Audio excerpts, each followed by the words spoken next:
Hey, what up, everybody?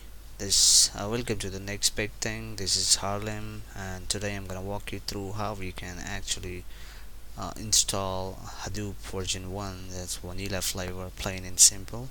And we're gonna do it on a GCP, that's Google Cloud Platform, not on AWS. So if you're not a fond of GCP and you wanna do it on a AWS or on a VM, please check out the different tutorial. I'm gonna put the links in the description as well, and for those of you who want to do it on a GCP, follow along. All you have to do is come to the Google and search for the keyword Google Cloud Platform, and make sure you don't go to this link or this link, because these are advertisement. It would take you to the same link, but I rather not do that. Once you have clicked on that, if you have created account already, you might see something similar to this. Go to console. If you haven't, this should be try free, and go ahead, make account. If you don't have that already, it's pretty straightforward, and that would be the easiest thing that you'd ever do. Once you click on the go to console, it should take you to the Google's dashboard. Alright, so we have here, I'm gonna explain everything as we go along in the videos, what this thing is called and what these things are, what are whatever you see on the dashboard. I'm gonna explain every nitty-gritty of the dashboard as we proceed further in the video series. For now, all you have to do is just click on this cloud shell in order to provision Google's cloud. Just want to add one thing: if you're a Windows user and you don't have a terminal, you don't actually need Putty or Sigwin or any third-party SSH client-based software or plugin. Once you click on these three dots on the Google calls it products and services, you might see a screen similar like this, but your home section would be empty. All you have to do is scroll down all the way into compute section and select this computer engine. It would be better if you pin this one, so next time you don't have to actually scroll down all the way to the compute section, and do yourself a favor by putting this thing up in here. So next, anytime you want to go to the computer engine, you can actually go. It's sort of ease of access. We need to create an instance, so we're gonna go ahead and hit this create button.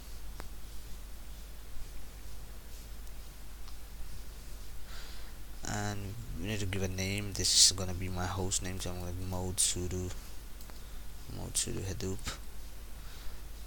and I'm gonna keep my zone as US East, whatever it has taken by default. It would be better if you select the region which is a zone which is closest to you to get the better tenancy. Then machine type, I'm gonna leave it as default for now. In the later videos, we're gonna play with this thing as well. All you have to do is just change the operating system. We're gonna work initially we're gonna work on Ubuntu, then we'll move on to CentOS, then Red Hat, and I'll leave this part because we're gonna understand what this IAM roles and identity and API access in later. Just make sure you select allow full Google Cloud access, and we don't need to check this one because we're gonna open all the ports from the networking. That would be also in the later videos. Alright, we need to generate our own pair of key, that's private and public key, and put the public key here so we can use the private key to connect to the instance. I want to explain in a bit just how we can do that once my cloud shell is provisioned. If you're on Ubuntu or Mac and you don't want to use this one, instead you want to go for the terminal, you're free to go so. But if you're in a window, you can do yourself a favor, help yourself out. Once you're on this terminal of your home terminal, or just this one, or any sort of terminal, you need to create a folder that's mkdir. Name it Google or anything you want. You can give your name, it's absolutely fine. And then hidden, it should create a folder, because I've already created one. I don't want to create it again. Let me just show you that. It's here. The blue color is folder, and the white color is for white colors are for files. You can do that here like this. Whatever the minus that you see is folder, and these are, I mean, sorry, if it's a folder you would see D here. If there's no D here, then that means it's a file. I'm gonna go ahead and quickly remove these two so I can start everything from the scratch fresh. In order to create the key, all you have to do is fire the simple command called ss keygen, and then we need to change the type to RSA, and I want my keys inside this Google folder that I created once. So make sure you put the name of the folder that you just created, and give a name Google, or you can give the name anything, Gulje. Make sure you spell it wrong. Alright, I'm just kidding. And then I don't want password, so I'm gonna keep it null, but just giving a single quotes. Double quotes would also do. The name of my user is Harlem. You can give anything, it's up to you. Alright, so my name is here. I'm gonna cat my pub, Google pub, and take this bad boy and put it into Google's this box, and make sure whatever username you want is reflecting correctly up in here. Alright, let me just take a quick look, and it looks fine. I'm just gonna go hit create.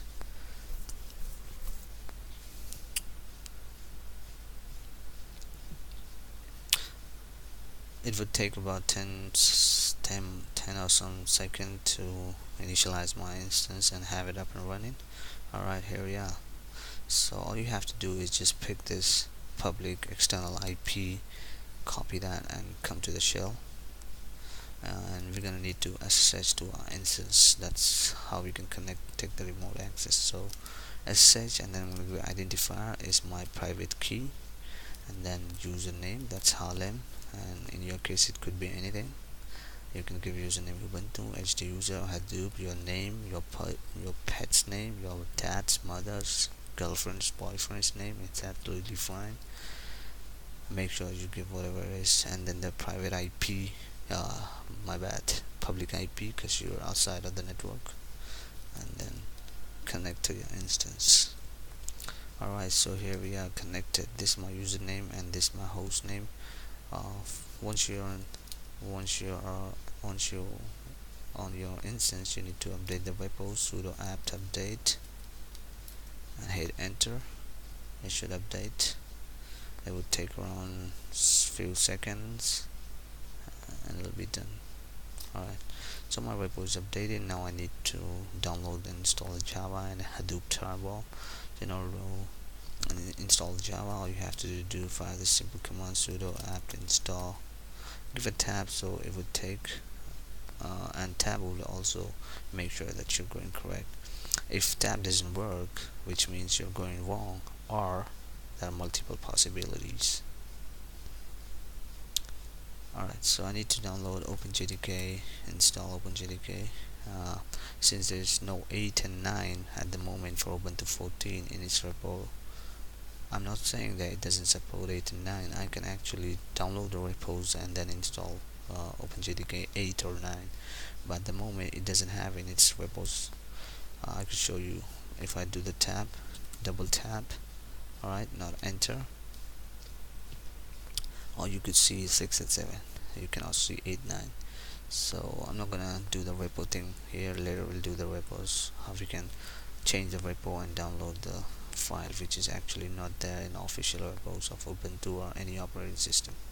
Alright, then I've picked this OpenJDK instead of JRE or any other headless, so that's where it is. And then -y, it's for assume yes. I'm gonna hit enter to install and to download and install the JDK on my server. It would take around 10 seconds and 20 seconds in the worst case. It's pretty quick. Google speed is pretty much quick. And then if you take multiple, in this case I've taken just one CPU, that's why installation processing would be a bit slow. But if you take 2 or 4 processors, it would be lickety split. Alright, so Java is installed now. If you want to make sure that Java is correctly installed, you can fire this command Java hyphen version, and it would give you the version of the Java and what kind it is, Oracle Java or OpenJDK.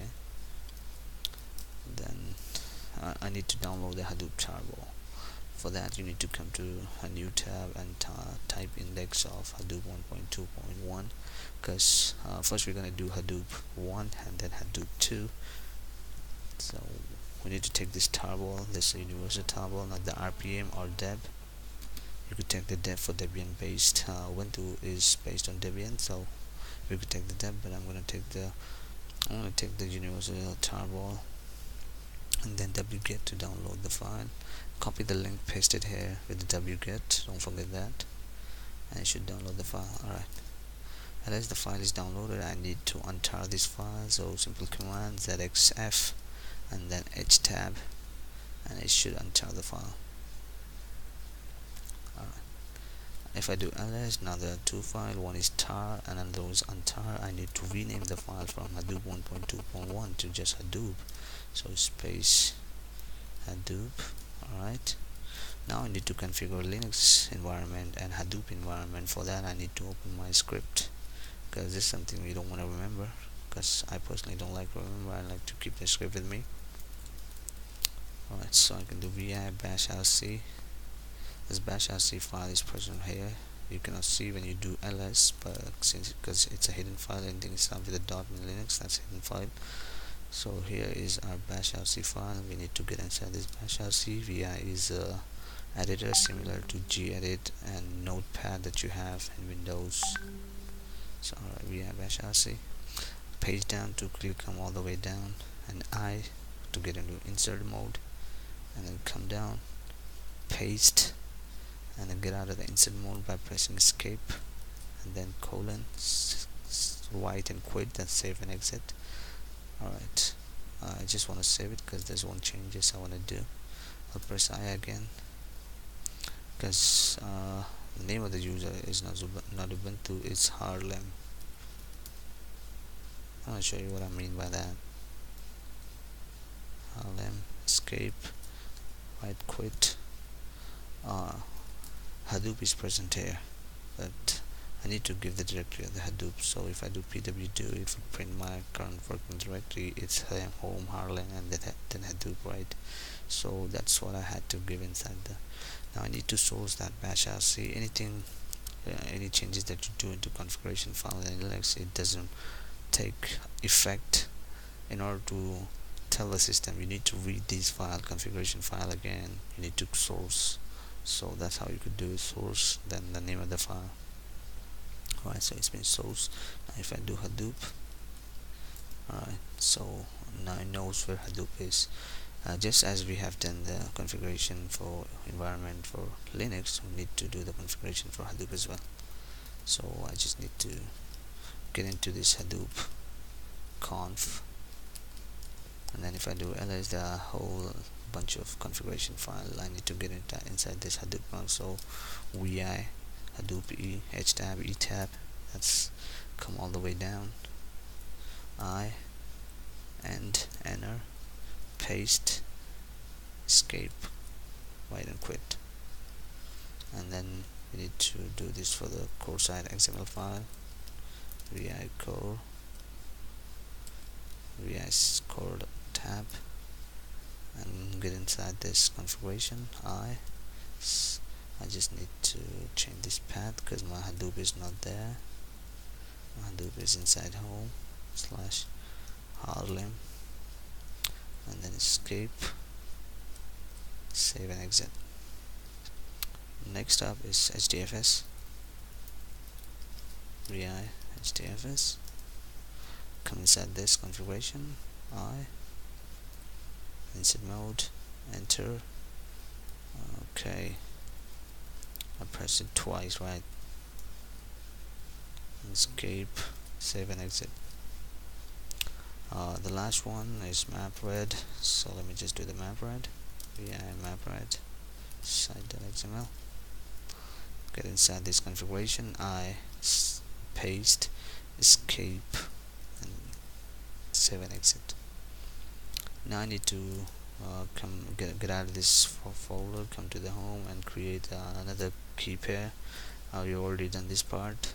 This time I'm not gonna give this time I'm not gonna automate this thing.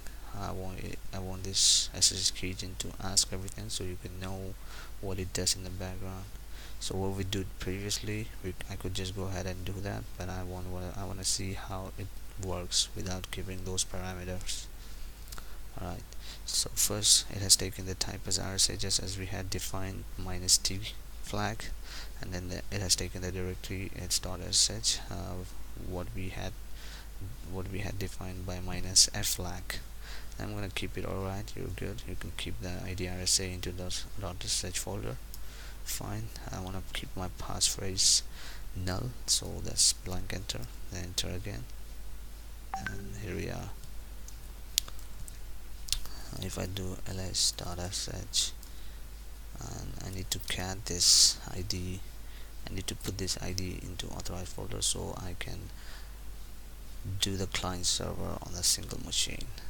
If you don't understand this one, please go ahead and watch my Linux series, because this is not the series for the Linux solely, so I'm not covering this part into deep depth.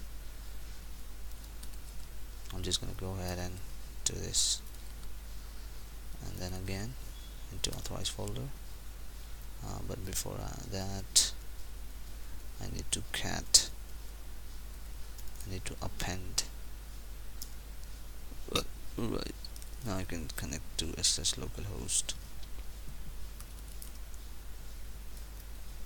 Okay, now I need to format the name node, Hadoop.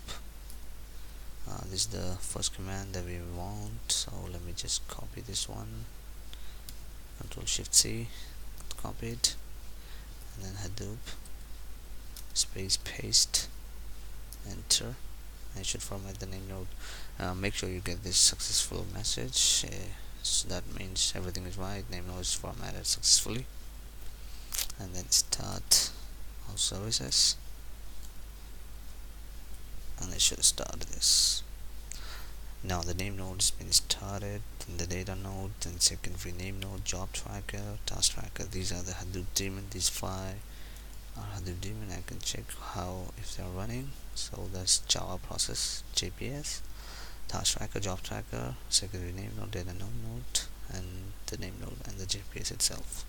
Alright, so this for the first video. In the next video we're gonna do the network part and the word count processing, and then we'll switch to distributed mode. This was the pseudo mode, everything is on the single node. Then we're gonna have a separate machine for task tracker, separate machine for job tracker, separate machine not gonna have separate machine for task tracker, actually it's illogical. So we're gonna have one for this one for this, one for this, and one for this. Actually we're gonna have 3 data nodes, so we might have about 6 different machine for fully distributed mode, but that would be the 4th or 5th tutorial. Before that we have a lot of things to cover. I hope you liked it and enjoyed it.